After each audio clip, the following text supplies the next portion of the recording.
하나님 말씀은 누가복음 5장 27절에서 39절 말씀을 교독합니다. 신약 성경 96쪽 혹은 97쪽입니다. 누가복음 5장 27절에서 39절까지의 말씀 교독을 합니다. 27절의 말씀을 제가 먼저 공독해 올립니다.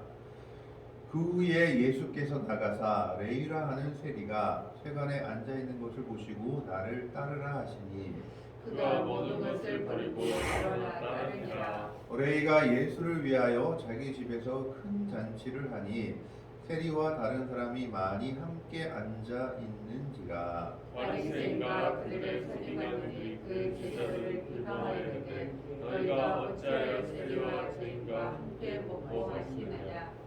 예수께서 대답하여 이르시되 건강한 자에게는 의사가 쓸데없고 병든 자에게라야 쓸데있나니 내가 의인을 불러 온 것이 아니요 죄인을 불러 회개시키러 왔노라. 그들이 예수께 말하되 요한의 제자는 자주 금식하며 기도하고 바리새인의 제자들도 또한 그러하되 당신의 제자들은 먹고 마시나이다. 예수께서 그들에게 이르시되 혼인집 손님들이 신랑과 함께 있을 때 너희가 그 손님으로 금식하게 할 수 있느냐. 그러나 그날에 이르러 그들이 신랑을 빼앗기리니 그날에는 금식할 것이니라. 또 비유하여 이르시되 새 옷에서 한 조각을 찢어 낡은 옷에 붙이는 자가 없나니 만일 그렇게 하면 새 옷을 찢을 뿐이요 또 새 옷에서 찢은 조각이 낡은 것에 어울리지 아니하리라. 새 포도주를 낡은 가죽 부대에 넣는 자가 없나니 만일 그렇게 하면 새 포도주가 부대를 터뜨려 포도주가 쏟아지고 부대도 못 쓰게 되리라. 새 포도주는 새 부대에 넣어야 할 것이니라. 마지막 절 같이 읽습니다. 묵은 포도주를 마시고 새 것을 원하는 자가 없나니 이는 묵은 것이 좋다 함이니라. 아멘. 오늘은 영적으로 건강한 삶이 무엇인지에 대해서 오늘 본문 말씀을 통해서 한번 생각해 보고자 합니다. WHO에서 국제보건기구죠. 건강한 삶에 대해서 이렇게 정의를 내린 적이 있다고 합니다. 건강한 삶이라는 것은 아프지 않거나 아니면 또 아픈 것이 다 나은 것만 건강한 삶이 아니라 정신적으로도 환경적으로도 아무런 어려움 없이 살아가는 것을 건강한 삶이라고 한다라고 정의를 내렸다고 합니다. 그러니까 아프지 않다, 건강한 삶이라는 것은 아프지 않거나 아픈 게 나은 것만을 건강하다고 하는 것이 아니라 환경적으로 또 정신적으로도 평안하게 살 수 있는 삶이 건강하다라는 것을 이야기하죠. 오늘 우리가 여기서 덧붙일 수 있는 것은 교회에서는 정말 건강한 삶은 무엇이냐, 영적으로 하나님의 뜻 가운데 은혜 가운데 살아갈 수 있는 것을 영적으로 건강한 삶, 영적으로도 건강한 삶을 살아야지 진정한 건강한 삶이다라고 우리는 말할 수 있을 겁니다. 오늘 말씀을 보면은 세상적으로 봤을 때는 건강하지 않은 사람이 예수님의 기준에서는 오히려 건강한 사람이었고, 세상적으로는 건강한 삶을 사는 것 같은 바리새인들이 예수님의 기준으로 보면 정말 건강하지 못한 삶을 사는 사람들이었다라는 것을 보여주고 있습니다. 오늘은 예수님께서 레위라 하는 세리를 부르시고 있습니다. 이 레위는 마태입니다.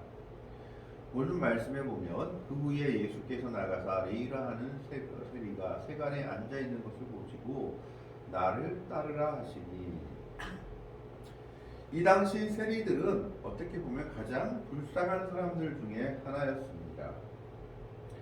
왜냐하면 로마 정부는 유대인들로부터 세금을 거두었는데 인두세, 토지세, 통행세 등과 같은 정식 세금과 또 때로는 다른 세금도, 통행세는 정식 세금이 아니죠. 통행세 같은 어떻게 보면 정식 세금이 아닌 그런 세금, 간접세, 이런 두 종류의 세금을 거두었습니다. 그래서 이 세금 때문에 자신들이 점령했던 각 지방에 감찰관들을 파견했는데 이 감찰관들이 그 지방의 지역에 대해서 잘 모르기 때문에 그 지역에 오면 그 지역을 다스리는 영주들이라든가 그 지역을 다스리는 고위층들에게 세금을 거두는 일을 맡겼던 겁니다. 유대 지방도 마찬가지였습니다. 이 당시 유대 지방의 왕이었던 헤롯 안디바, 군봉하였던 헤롯 안디바에게 이 감찰관이 세금을 거두는 일을 맡겼는데 이 헤롯 안디바는 이 일을 유대 고위 인사들에게 또 맡긴 것이죠. 그러면 이 유대 고위 인사들이 직접 세금을 거두느냐? 그렇지 않고 세금을 거두기 위해서 조세 징수원을 고용합니다. 그래서 이들이 각각 집에 다니면서 또 각각 세금을 거두는데 이들이 바로 세리들입니다. 인두세 같은 직접세를 징수하는 세리가 있는가 하면 통행사와 같은 감접세를 거두는 그런 세리들 두 종류로 나누어져 있습니다.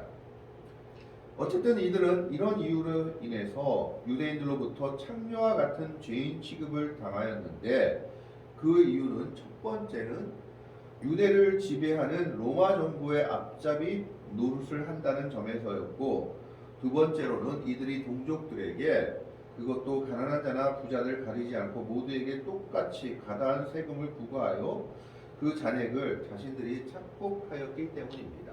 이게 무슨 말이냐 하면 로마는 세금을 20%에서 30% 정도만 책정했다면 이제 감찰관이 위탁한 유대의 고위관리나 왕들은 거기서 10% 20% 내지 10% 내지 뭐 더 얻는 거죠. 자기들이 더 먹기 위해서. 그렇게 되면 20%의 세금이 30, 40%가 되고 거기에다가 이 세리들이 또 자기들 것을 먹기 위해서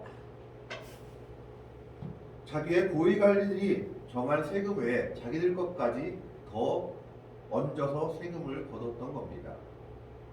그래서 아주 심한 경우에는 평민들이나 어떤 사람들이 소작농들이 소작한 것의 80% 이상이 세금으로 나가기도 했다고 합니다.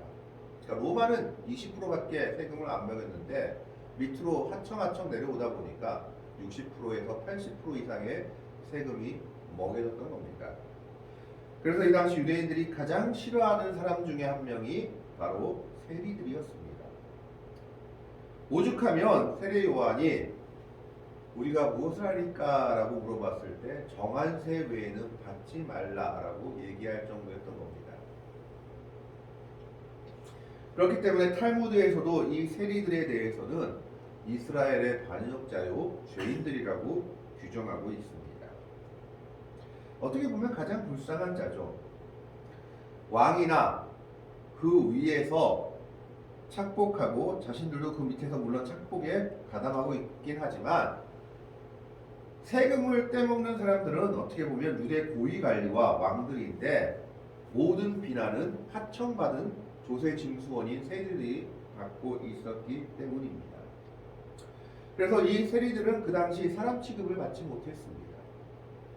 그런데 오늘 말씀을 보면 예수께서 나가사 레위라 하는 세리가 세관에 앉아있는 것을 보시고 나를 따르라 하시니 이 세관은 가버나움에 있던 로마의 세관을 말하고 있습니다.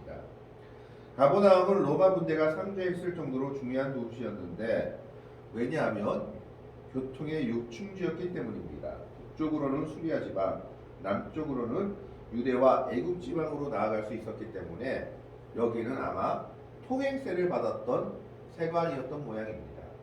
그래서 이 레위는 그 통행세를 받았던 그 세관에서 일하던 사람이었는데 이 레위가 잠시 휴식하고 밖에 나와 있는 것을 보고 예수님이 나를 따르라 라고 말하고 있는 겁니다. 이 말을 듣자마자 28절에 그가 모든 것을 버리고 일어나 따르니라. 레위가 예수님을 따른 것은 베드로나 안드레 이런 사람들이 따른 것과는 전혀 다른 의미를 가지고 있습니다. 어부들은 예수님을 따랐다가도 다시 어부라는 직업으로 돌아갈 수 있었습니다. 그래서 요한복음에도 그게 나오지 않습니까? 나는 다시 고기 잡으러 간다. 그런데 이 세리라는 사람이 예수님을 따르기 위해서 모든 것을 버렸다는 것은 지금으로 말하자면은 공무원 높은 집으로 일하고 있다가 그거 다 때려치우고 뒤돌아보지 않고 예수님을 따라갔다라는 겁니다. 즉 세리는 이 레위라는 세리는 예수님께 모든 것을 버리고 올인한 겁니다.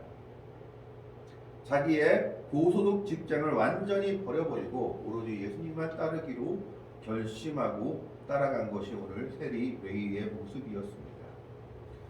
뿐만 아니라 레위는 이 일이 너무 기뻐서 어떤 일을 벌였냐 하면 잔치를 벌입니다.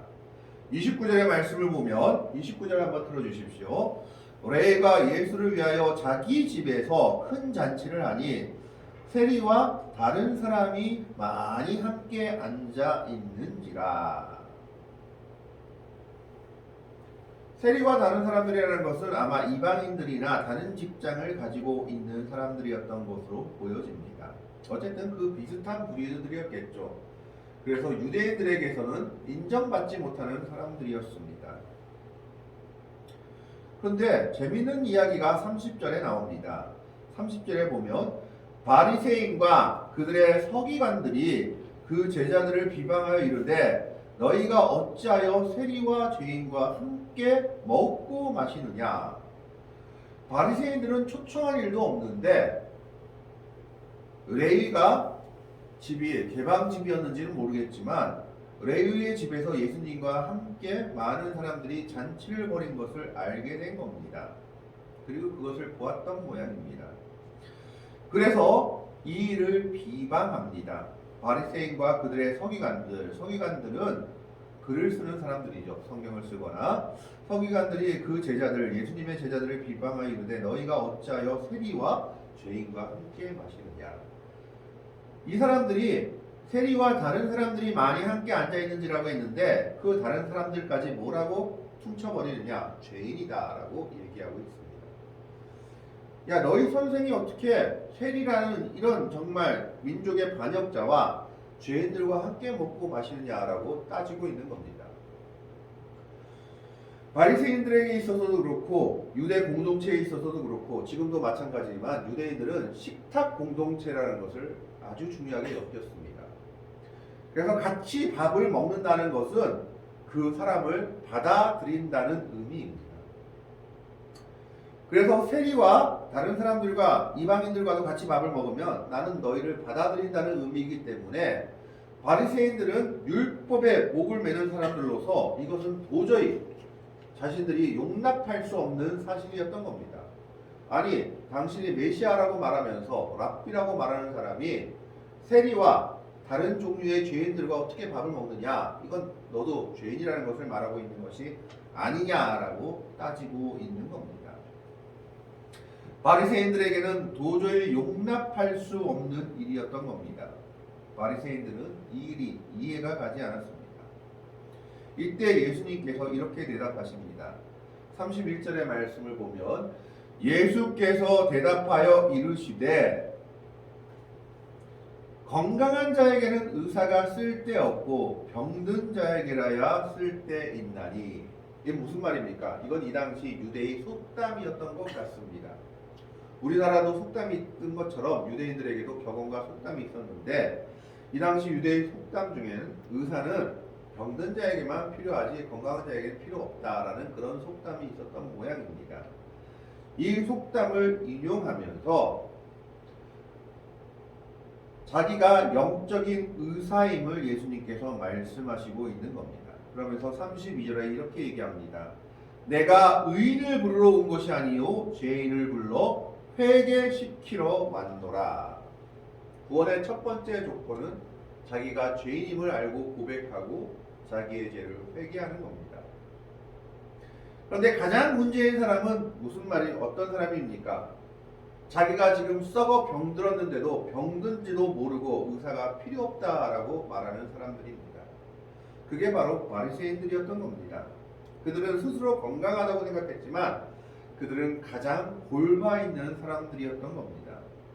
우리는 율법을 잘 지키고 금식도 하고 하나님 앞에 이렇게 경건하게 살기 때문에 우리는 건강하고 영적으로 경건한 삶을 산다고 했지만 그들은 율법을 주신 하나님의 근본 정신, 사랑을 잃어버린 사람들이었던 겁니다. 그래서 예수님께서 의사는 병든 자에게 쓸 데 있다라고 말하면서 나도 마찬가지다. 내가 의인을 부르러 온 것이 아니라 죄인을 부르러 왔다. 그들을 회개시키러 왔다라고 얘기하고 있는 겁니다. 자기가 죄인인지 알고 고백하는 사람들, 그래서 예수님의 은혜가 필요하다고 말하는 사람들이 진정으로 건강한 사람들이다라는 겁니다. 병원에서도 마찬가지입니다. 나는 건강하다 그러고 병원을 한 번도 가지 않았다가 한 번에 큰 병이 드는 사람이 있는 것을 보게 됩니다. 그러나 잔병 치료를 많이 하면서도 항상 병원을 찾기 때문에 오히려 건강을 유지하면서 살아가는 사람들도 있는 것을 보게 됩니다. 세리와 함께, 즉 레이라는 이 세리와 함께 먹고 마시던 사람들은 그들은 적어도 바리새인들보다 한 가지는 더 나았습니다. 그들은 자기들이 죄인이라는 사실을, 유대 민족들에게 경멸받는 자들이라는 사실을 정확하게 알고 인정하고 있었던 겁니다. 그렇기 때문에 그들은 은혜를 간구하는 사람들이었습니다. 그러나 바리새인들은 자신들이 죄인인지도 몰랐고 자신들이 얼마나 위선적인지도 모르고 자신들은 경건하고 하나님의 뜻을 행하는 자라고 어리석게 생각하고 있었던 겁니다. 이제 예수님께서 이렇게 대답하니까 이제는 그들이 다른 것을 가지고 예수님을 비난합니다.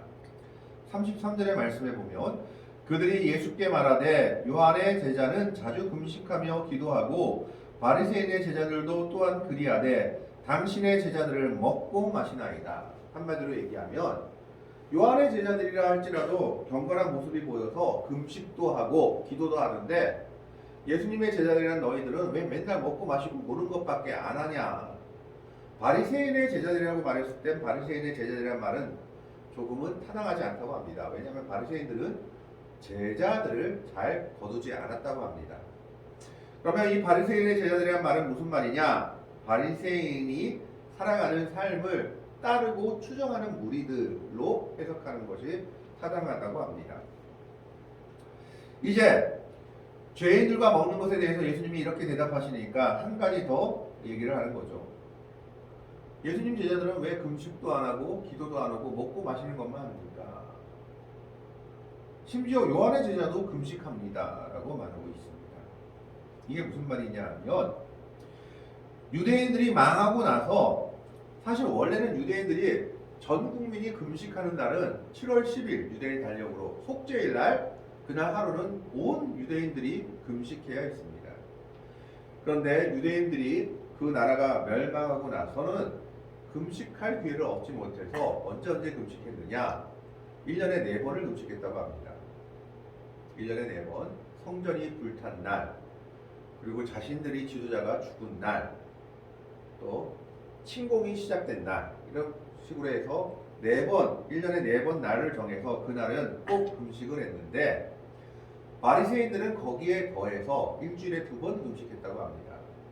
목요일은 모세가 하나님께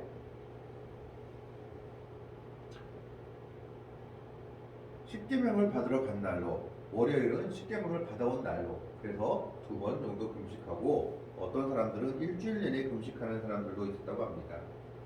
문제는 이 금식이 하나님 앞에서 진정한 금식이 아니라 자기들의 의를 뽐내기 위하고 의를 과시하기 위한 금식으로 변해버렸다라는 겁니다. 그래서 이 바리새인과 서기관들은 또 한 가지를 말하면서 트집 잡는 겁니다. 우리는 이렇게 금식 열심히 하는데 너희는 금식도 하지 않고 맨날 먹고 마시고 놀기만 하느냐? 그래놓고 너희가 정말 하나님의 사람이냐라고 묻는 겁니다. 이때 예수님께서 역시 유대인들의 관습을 들어서 대답하십니다. 34절의 말씀에 보면 예수께서 그들에게 이르시되 혼인집 손님들이 신랑과 함께 있을 때에 너희가 그 손님으로 금식하게 할 수 있느냐? 이게 무슨 말인가 하면 이 당시 유대인들에게 혼인이라는 것은 가장 큰 행사 중에 하나였습니다. 그래서 우리처럼 하루 이틀에 끝나는 것이 아니라 일주일 동안 계속됐다고 합니다. 이때 신랑의 들러리들이 와서 신랑과 함께 하는데 이때는 아무리 나라에서 금식하는 기간이라 할지라도 혼인 잔치에 있는 사람들은 금식할 수 없었다고 합니다. 왜요? 혼인잔치는 기뻐하는 날이기 때문에 혼인잔치에 있는 사람들만큼은 금식이 허용되지 않았고 예외였다라는 겁니다. 그래서 예수님은 지금 이렇게 얘기하는 겁니다. 나와 함께 있는 것은 지금 혼인잔치에 있는 것과 같은데 혼인잔치에서 금식하는 거 봤느냐? 혼인잔치에 있는 사람들은 금식하지 않는다라는 겁니다. 그럼 언제 금식하느냐? 일주일 혼인잔치 마치고 자신들의 집으로 돌아가면 그때는 금식했다고 합니다. 바로 이 관습을 들어서 얘기하고 있는 겁니다. 지금 나랑 있는 것은 이들이 지금 혼인잔치와 하는 것과 같은데 이때는 금식할 필요가 있겠느냐? 먹고 마시는 것이 이들의 사명이다. 기쁨을 나누고 축제를 나누는 것이다 라고 얘기하고 있는 겁니다. 그럼 언제 금식하느냐? 35절에 그러나 그날에 이르러 그들이 신랑을 빼앗기리니 그날에는 금식할 것이니라.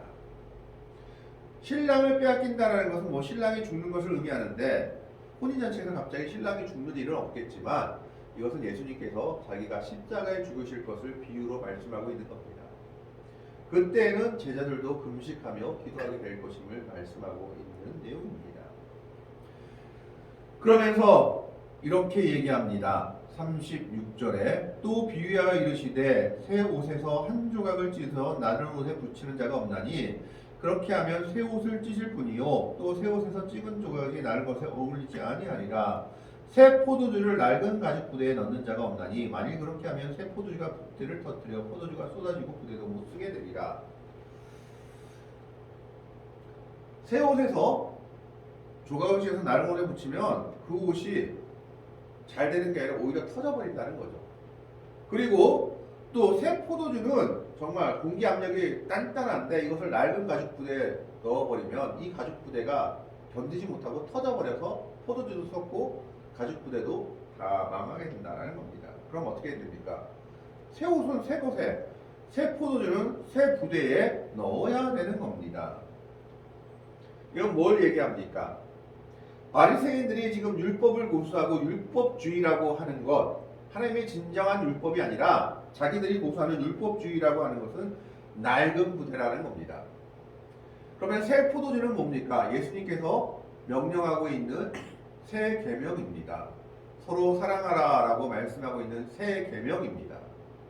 이것을 유대인 바리새인들이 주장하고 있는 율법주의라는 낡은 것에 넣어가지고는 제대로 작동할 수 없다라는 겁니다.